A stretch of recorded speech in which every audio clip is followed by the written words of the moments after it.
tout le monde. Alors aujourd'hui, je vais enfin vous montrer comment on tournasse un bol.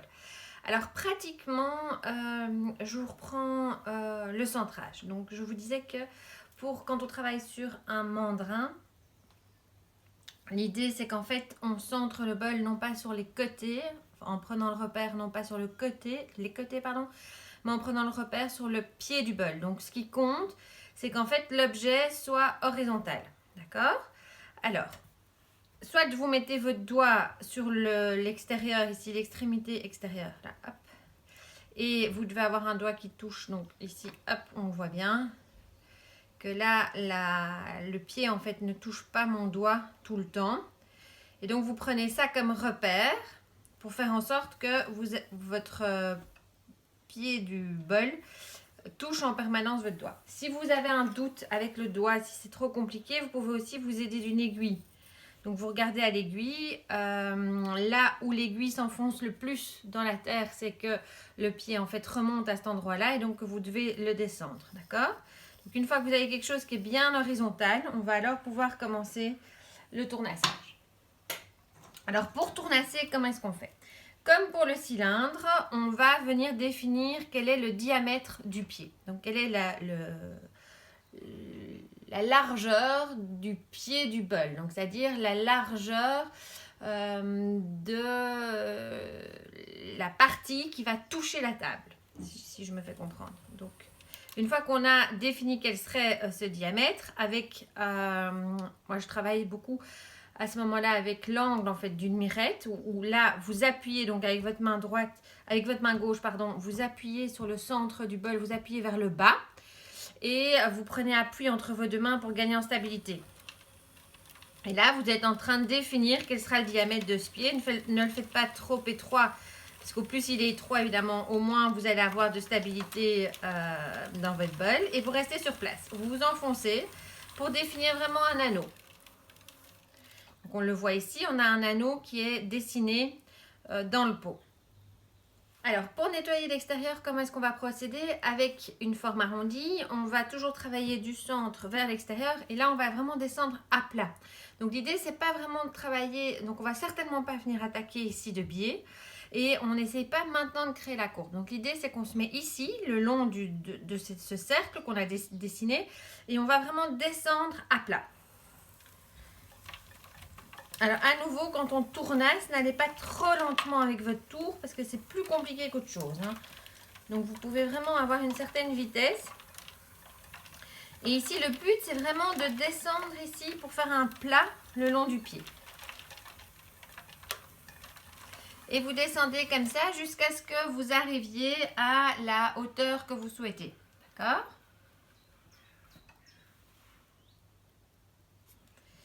Vous pouvez éventuellement vous remettre avec l'angle de votre mirette le long du pied si jamais vous souhaitez. C'est vrai qu'en général, je travaille avec des mirettes plus grosses, donc plus de ce style-ci. C'est vraiment la main gauche qui stabilise le pied du bol, pardon. C'est la main gauche qui stabilise vraiment tout. Donc, travaillez vraiment bien avec votre main gauche pour tout coincer. Et faire en sorte que ce soit vraiment bien stable ici. Et que du coup, votre bol ne termine pas dans les airs, surtout. Hein, parce qu'il n'est juste que posé sur votre mandrin. Vous voyez qu'il y a quand même de la matière. Hein, on ne s'en rend pas toujours compte, mais... Alors, une fois que vous avez descendu bien à plat, donc on le voit bien ici, hein, donc on a le pied, on est descendu à plat ici, on a créé ici une horizontale, on va dire, vous êtes parallèle à votre giret. On va venir, on a créé ici un angle, une pointe là. Donc maintenant, on va venir travailler pour casser cet angle. Alors là, maintenant, on va prendre un arrondi. Et avec l'arrondi de votre mirette, vous allez vraiment vous mettre ici et rester juste à cet endroit-là. Donc, vous restez sur cet angle et vous enfoncez là. En ayant fait ça, vous voyez que ici, vous avez recréé un angle là. Et ici, il y a une petite arête qui s'est dessinée. Donc, on va retravailler maintenant sur ces deux arêtes qu'on vient de dessiner là. Donc, on est descendu à plat.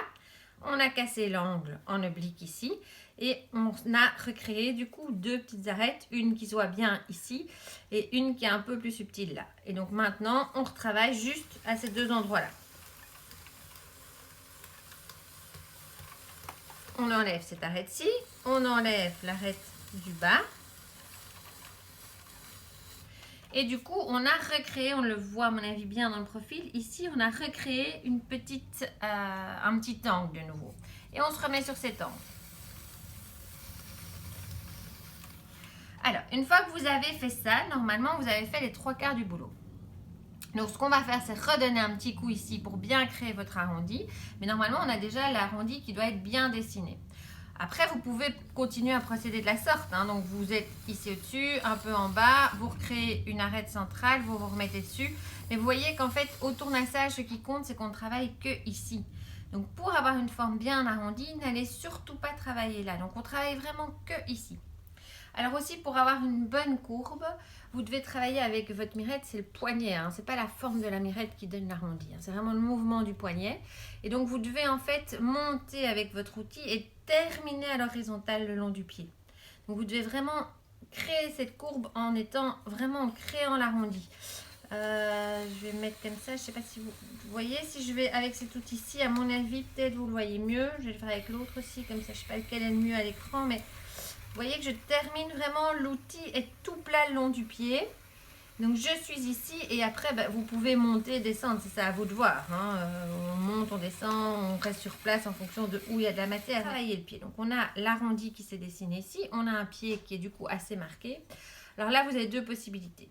Soit vous aimez les pieds un peu marqués et vous le laissez, soit vous pouvez éventuellement le raboter en tournassant un peu sur tout son diamètre. En ce qui me concerne, moi j'aime assez bien quand on voit le pied du bol. Donc en général, j'ai tendance à le laisser. Et donc ici, on va le tournasser. Comme j'ai quand même un peu d'épaisseur en général, je tournasse l'intérieur.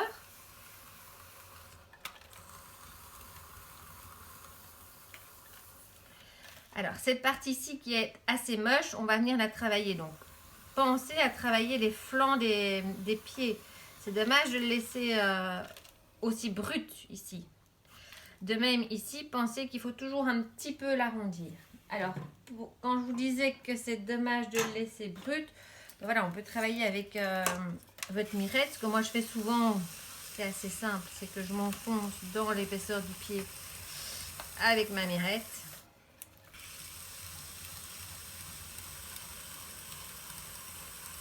Donc, on voit ici l'arrondi et donc je retravaille l'arrondi du pied, l'intérieur du pied pour alléger un maximum l'objet. Donc franchement, pensez à enlever de la matière partout où vous en avez. Alors quand vous avez fait ça, comme pour le reste, vous prenez une éponge que vous tordez bien et vous venez donner un petit coup d'éponge.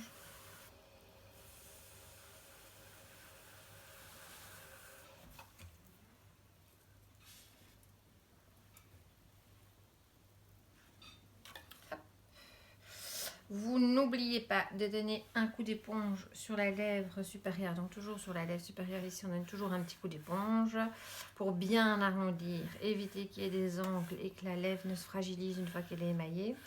Alors on a donc ici l'arrondi qui est ici à l'intérieur et on le voit ici à l'extérieur. On a, je sais pas, comme ça, à mon avis avec le soleil, vous voyez l'arrondi. Ici on voit dans le pied le petit creux que j'ai fait.